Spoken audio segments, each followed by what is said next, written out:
Good afternoon, sir. Today I'm going to demonstrate about tracheostomy care. For the first step, identify the patient and explain the procedure to the patient.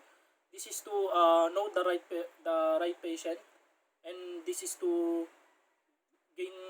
this is for the patient to gain coordination of the said procedure.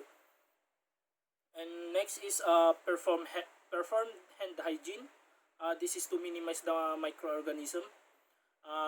Next is gather the equipments needed for the procedure, or the materials needed, such as tracheostomy care, tracheostomy care set, sterile basin with 2 to 3 compartments, sterile water proof drape, and sterile water swab, sterile water tracheostomy dressing, sterile water 4x4 gauze, and tube brush, sterile tracheostomy tube ties, cleansing solution. And then another one is bedside table or Mayo table, sterile gloves, and lastly saline solution. Next step is assess the respiratory status of the suctioning. Assess the respiratory status and suction if necessary. Another one is drape the anterior chest of the patient with clean drape.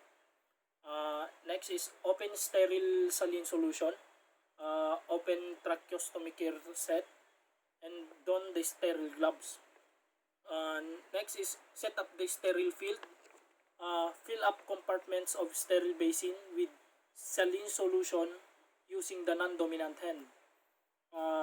Next, and then loosen the lock of the inner cannula and remove it with the non-dominant hand, and then soak it in the cleansing solution. And with the non-dominant hand holding the exposed part of the inner cannula, take the tube brush with dominant hand. Take the tube brush with dominant hand and start cleaning the interior part of the inner cannula, followed by the exterior part. And next is rinse the inner tube in the saline solution.